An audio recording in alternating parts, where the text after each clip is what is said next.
Election 2011 coverage on Manx Radio. On the programme's election slot this morning, one of the senior figures of this administration, aged 63, educated locally. I think he had a birthday in May, did you, Mr. Teare? I did indeed. Cogandras and Ramsey Grammar were his schools. Eddie-Teare chose a career in banking. He worked for one of the major Manx banks in a senior roles up to 2002. Spent 2 years with a local firm of advocates until in 2004 he won the Ayre by-election. He was returned unopposed 2 years later. His constituency is a big one. It stretches from the north tip of the island right up to the Mountain Mile, I think.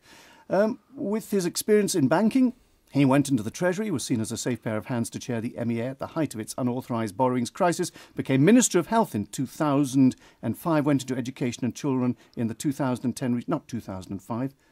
You went into the Ministry of Health 2006 and went into Education and Children as Minister in 2010. Good morning. As Education Minister, how many marks out of 10 would you give this administration? I think it's difficult to judge somebody else unless you've been in their position, and I think we've done very well. We've got a very positive approach, and there's a lot of criticism. I mean, one go out and I hear people say, oh, this is the worst government we've ever had, etc. It's always to criticise, but what we need is people who can do, not people who say they can do, and there's a big difference between the two of them. Well, let's go to something which obviously was something that came into your administration as Health Minister. That's the Reciprocal Health Agreement. A pretty pusillanimous performance by the government, wasn't it? No, not at all, because at the end of the day, what we gave to the UK government was a cheque for £2.5 million. But you had to be rescued by the cavalry led by Andrew McKinley, didn't you? No, we didn't. It was part of a joint effort, but what we fail to recognise is that the settlement at the end of the day is costing the Isle of Man taxpayer a considerable amount of money.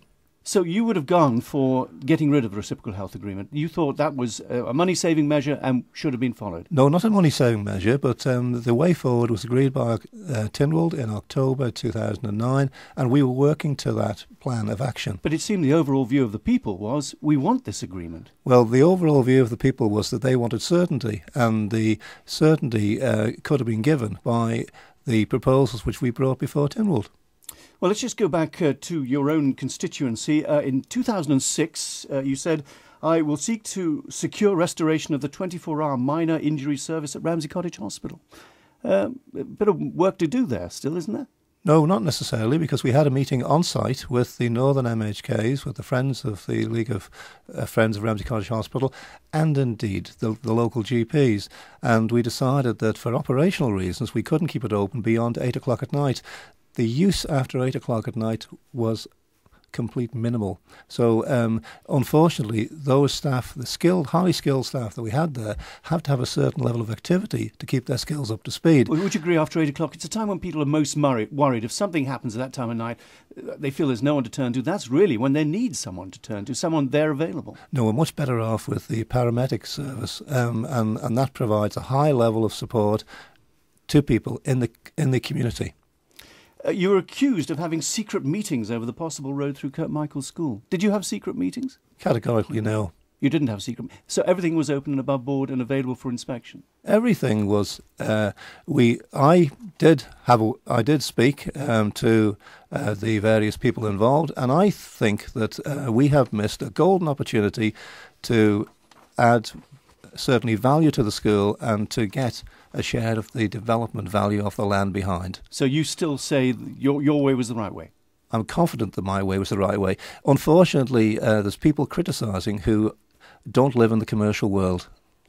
You say you work with the local commissioners. If there's a problem, we work out a common approach. Are you, though, the senior member in that partnership?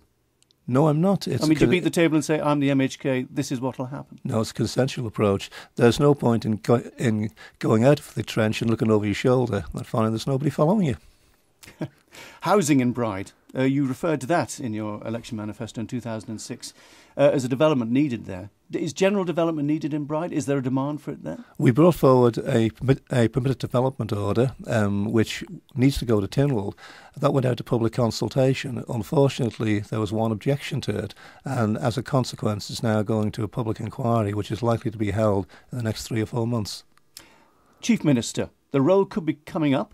You are having a finger pointed at you, a safe pair of hands in a crisis. Would you take on the role if it was offered to you? I wouldn't go looking for it. I don't have pointed elbows to push me away.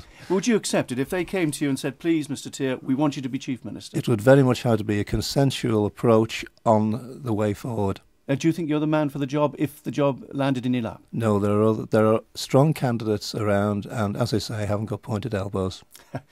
Mr. Teare, thank you very much for joining us this morning. Eddie-Teare constituency for Ayre, one of our election candidates. It's 8 o'clock on Mandate.